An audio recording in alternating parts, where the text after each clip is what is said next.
This is the Jocko Underground Podcast, number 13, with Echo Charles and me, Jocko Willink. Good evening, Echo. Good evening. All right. So, I was in a house in Iraq in my first deployment to Iraq. So, this was either 2003 or 2004. And it was a small farmhouse out in the middle of nowhere.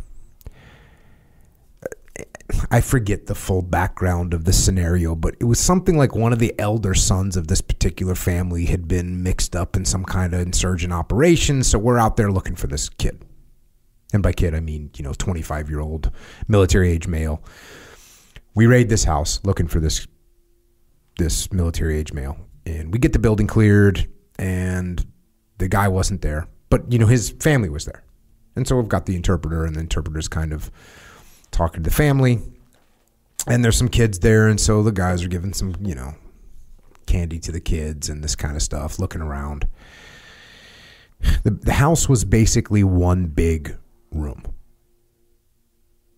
Basically one big room. And there was mattresses on the floor in one of the corners. This is real common over there for some of the people on the lower end of the economic spectrum. They would just sleep with mattresses on the floor, and they'd have blankets and mattresses kind of piled up, and that's where the family would eat. So that was in kind of one corner.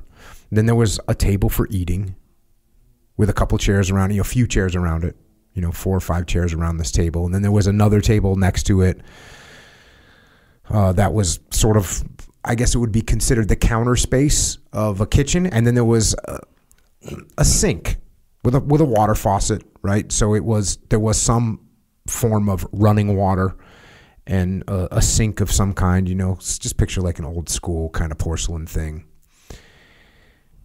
All pretty old fashioned sink, but it is working. And then in between the table, where the kind of counter table where they would prepare food and the table where they would eat, and those were separated by, call it 6 feet, 5 feet, 6 feet.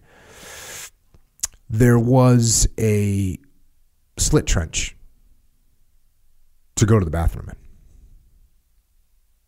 Now, okay, so what's a slit trench? So what this is a little ditch, probably about 6 inches wide, maybe 8 inches wide, probably about 6 inches deep, about 2 or 3 feet long, and it's perpendicular to the wall.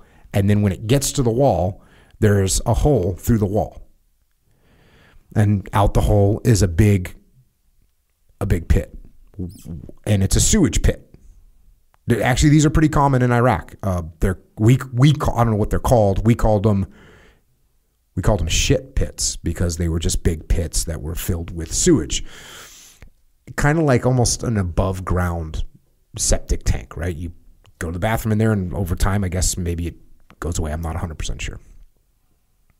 But there's this trench. There's no running water down this trench. This is just in the concrete, in this concrete floor. And it didn't really have too much of an angle to it. At least not enough of an angle, because most of the excrement and urine was, or I shouldn't say most, there was a bunch of excrement and urine in this slit trench. And I remember sitting there thinking about this, how messed up this is, right? This is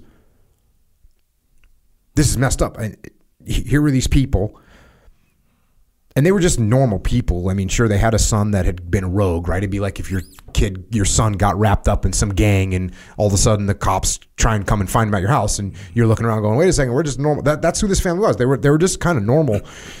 My interpreter was having a good conversation with them, and he was kind of asking what their background was. When's the last time you saw your son and stuff like that? But it was also, what do you do here? And they were farmers, and they lived there for a long time. We're trying to figure out, do you have any other houses where your son could be? They're like, no, we don't have any other houses. This is where we live. This is our farm. This is what we do. They had actually money. They had, a couple, I think they had an Opel, and then they had a couple, like a car and a truck. So they're able to get around. They're obviously make money. You got to get gas and stuff like this. So this is a family that's kind of they've got some things going for them. right? They got a business, they got vehicles, they got housing. And yet with all that, they have this slit trench of shit that divides basically their kitchen and their dining room. And now listen, it's in these types of rural areas, when you get out into these rural areas of Iraq, it's pretty common that they may or may not have running water, right? They may or may not have plumbing. But this level of kind of unsanitary conditions was not something that I saw very often.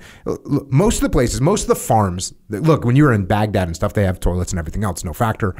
But you get out to the rural places, they would have like an outhouse or something, right? I mean, you got to deal with it, right? You got to deal with it. So they'd have an outhouse, or they'd have a separate room in the house. They'd kind of box something in, and then there'd be a slit trench in there. But they'd have some way of making the consistent human issue of waste. They would have a way of making it either sanitary or somehow acceptable, right? They would figure it out. And this family didn't do that. Again, this is normal. These are people that I'm thinking, this was what was so mind-boggling to me. It wasn't like these people were inbred, whatever. It wasn't like they were some stereotypical people that couldn't understand. They were normal people. So it also wasn't like this family had just arrived, right? Because the interpreter's talking to them.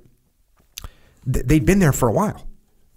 I mean, look, if you showed up at a place, if you moved in 3 days ago and you haven't got a chance to figure this out yet, okay, I get it, right? Mm-hmm. Takes a little time. But this was their actual home where they'd been, and they'd been there for a long time. I'm assuming maybe a couple generations, but at least many years, many years. And they still hadn't remedied this problem.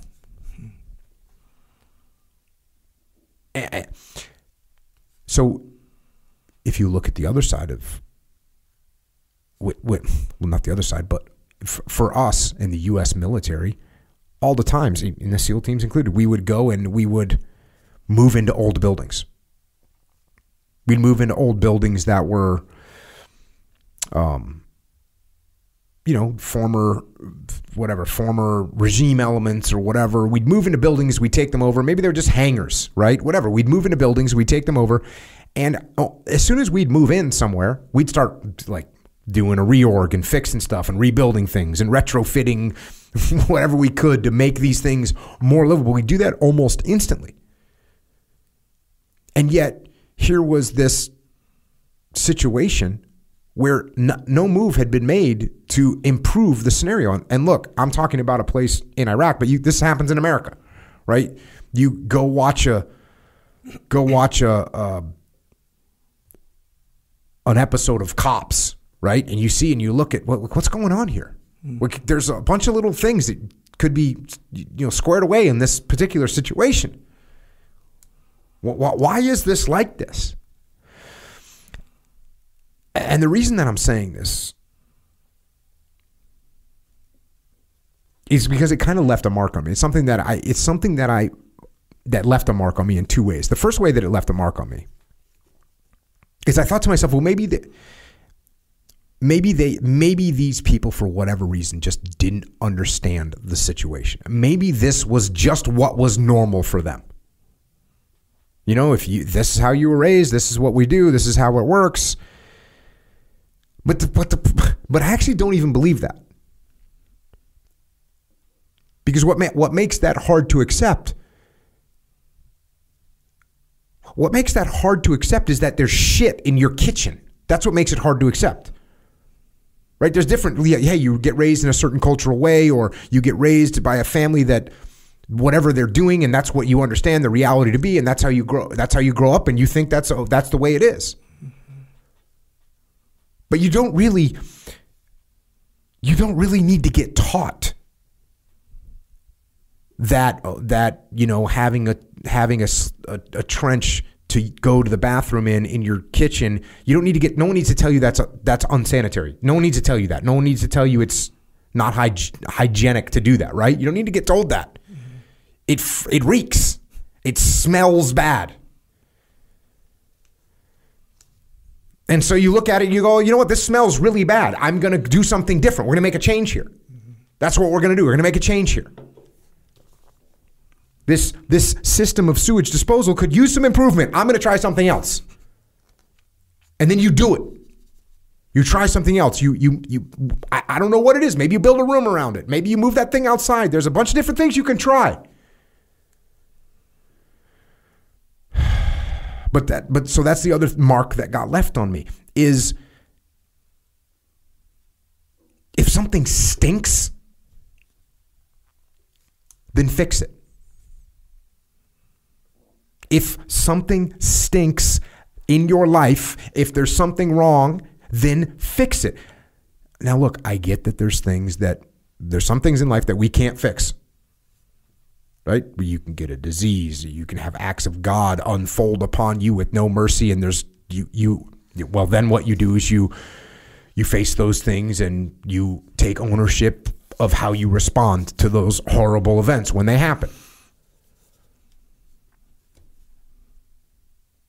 But oftentimes there's things in our lives that stink. And we can actually do something about it. We can actually do something about it. So when I see something in my life that needs to get fixed, I might blow it off once and go, no big deal. And then I think, what am I? So that is a little excerpt of what we are doing on the Jocko Underground podcast. So if you want to continue to listen, go to jockounderground.com and subscribe. And we're doing this to mitigate our reliance on external platforms so we are not subject to their control. And we're doing this so that we can support the Jocko podcast, which will remain as is, free for all, as long as we can keep it that way. But we are doing this so we don't have to be under the control of sponsors. And we're doing it so we can give you more control, more interaction, more direct connections, better communications with us. And to do that, we're building a website right now where we'll be able to utilize to strengthen this legion of troopers that are in the game with us. So thank you. It's jockounderground.com. It costs $8.18 a month. And if you can't afford to support us, we can still support you. Just email assistance@jockounderground.com and we'll get you taken care of. Until then, we will see you mobilized underground.